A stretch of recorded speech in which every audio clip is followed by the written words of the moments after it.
Today I'm back and we're going to talk about self-care. I feel like we haven't talked about it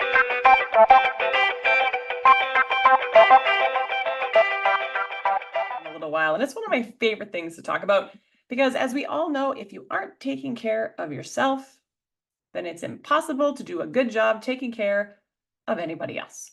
So, we're going to talk about how creating an actual plan for your own self-care can be incredibly beneficial. Self-care is so important for maintaining your physical well-being, your mental well-being. Um, yeah, I get it. It can be totally challenging to come up with time for ourselves. And so many of us are guilty of dropping the things on our list before anything else when stuff gets crazy. And when we feel just like there's too much happening in a day, in a week, in a month. And for me personally, being a little bit on the ADHD side of life, I've struggled with self-care or self-care habits because creating a habit is actually really difficult for me. Too many shiny objects in my life and my world. So the only way that I can be successful at all at self-care is to create a plan, like to have a plan for it and then make myself follow the plan. And you guys have heard me talk about time blocking and how much I love that and using calendars and digital tools and all of that stuff. And so I actually have to block out or schedule time for me. And because I'm really good at following my schedule, because it's the only way I actually get anything done, it works better than anything else I've tried. Do I sometimes not do the things? Of course. Of course, no one's perfect. But do I do them way more often because they're in my schedule? Yes, that is also true. So before we dive into creating a little plan for yourself, let me remind you why self-care is so very important. There is no way to be working in and or running a dental practice or specialty practice of any kind without having huge amounts of stress. Self-care is actually one of the key tools to managing stress because usually self-care involves taking care of our physical health, maintaining a positive mindset. It's about taking intentional steps to care for our well-being, to ensure that we're at our best as much as possible. Of course, we cannot guarantee that all the time, but because stresses in our lives are never really going to go away. I always say there will always be stress until the day you die. So stop fighting the stress so hard. It's going to be there. So yes, accepting stress is part of the deal. I think the better ways you have of coping with stress, self-care being one of them, the less stress actually bothers you. The easier it is to kind of get past it, move past it, know that better times, better days are coming. So there's a lot of scientific evidence around this. And I like science. You guys know this. Research shows that self-care activities like relaxation, mindfulness, any type of physical activity significantly reduce symptoms of anxiety and depression. Regular physical activity is linked to lower stress levels and better overall health. And self-care practices lower burnout and increase job satisfaction, especially amongst healthcare professionals. Two more benefits for you. It boosts cognitive function. So adequate sleep and leisure activities improve cognitive function and productivity. And last but not least, it strengthens your immune system. So mindfulness meditation, as an example, can boost the immune system and enhance the body's ability to fight off illness, meaning if you take care of yourself, you're going to be sick less often. Isn't that great?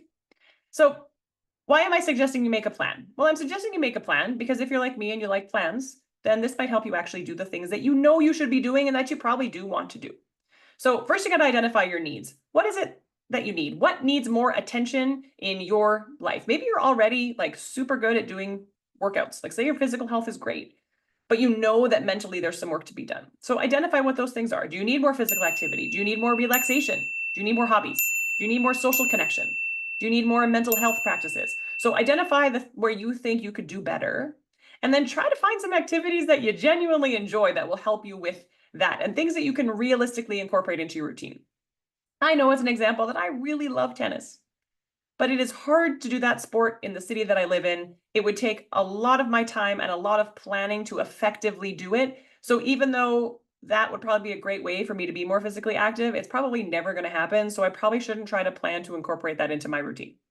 I know that. So that means I've got to pick things that are a little bit easier for me to get access to and do and aren't going to stress me out further by trying to get that organized. And then you're going to schedule some time.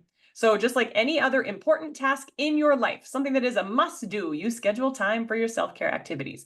Put it in your calendar, make it a priority. It's like making an appointment with yourself, but you're actually going to honor it. I think that's really important.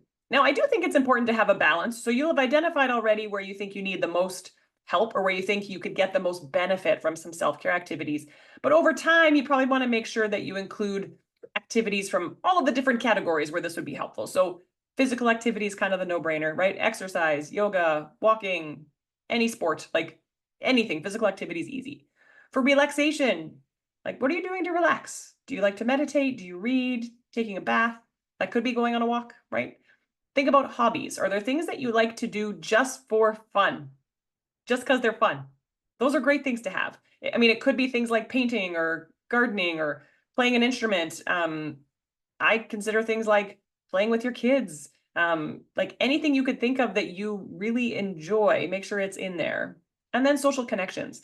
I think sometimes we don't put enough emphasis on this. I know with me, having 3 kids and a busy life, I sometimes forget that I need friends too. And I don't see my friends as much as I want, but I definitely try these days to make sure that I'm spending time with friends and family so that I'm getting those connections where I need them. Make sure, of course, you're spending time with people that cause you less stress in your life, not more stress in your life. We all have some of those. And then consider some mental health practices. Are you doing anything like journaling or seeing a therapist or mindfulness exercises or anything along that realm that's helping you to process all the crazy that's happening up here sometimes so that you can be at a place of more peace, more joy, more fulfillment?